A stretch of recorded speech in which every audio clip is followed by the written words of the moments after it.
সাবেক president Barack Obama white হাউসের ডিনারে হামলার উদ্দেশ্য বা মোটিভ অজানা বলে দাবি করায় তীব্র সমালোচনার মুখে পড়েছেন।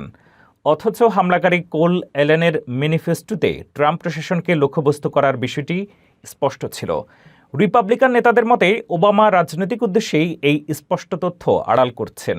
বর্তমানে হামলাকারীর বিরুদ্ধে ফেডারেল অফিসারকে আক্রমণসহ একাধিক গুরুতর অভিযোগ আনা হয়েছে। ওয়াশিংটনের হিলটন হোটেলে গত শনিবার রাতে আয়োজিত হোয়াইট হাউস করেসপন্ডেন্টস ডিনার অনুষ্ঠানে বন্দুকধারী কোল অ্যালেন হামলা চালালে এক ভয়াবহ পরিস্থিতির সৃষ্টি হয়। এই হামলায় একজন সিক্রেট সার্ভিস এজেন্ট আহত হয়েছেন। তবে হামলার পরপরই প্রাক্তন প্রেসিডেন্ট বারাক ওবামার একটি টুইট বা এক্স পোস্ট রাজনৈতিক মহলে তীব্র বিতর্কের জন্ম দিয়েছে।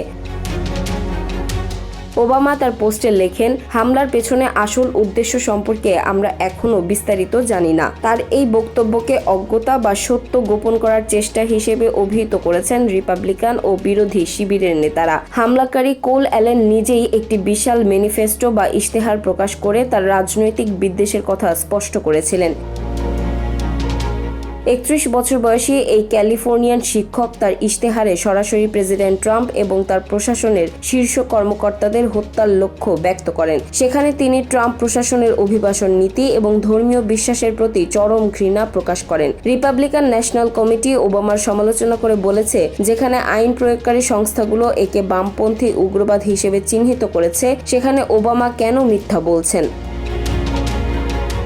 সিনেটর মাইক লি এবং টি জিলডিনের মতো নেতারা মনে করেন হামলাকারীর উদ্দেশ্য নিয়ে কোনো অস্পষ্টতা ছিল না। এটি ছিল একটি রাজনৈতিক উদ্দেশ্য প্রণোদিত হামলা। ওবামার মতো প্রভাবশালী ব্যক্তিত্বের এমন ক্লুলেস বা অজানা থাকার ভান করা গণতন্ত্রের জন্য উদ্বেগজনক বলে তারা মন্তব্য করেছেন। বর্তমানে হামলাকারী কোল অ্যালেন পুলিশি হেফাজতে রয়েছেন এবং তার বিচারিক প্রক্রিয়া শুরু হয়েছে।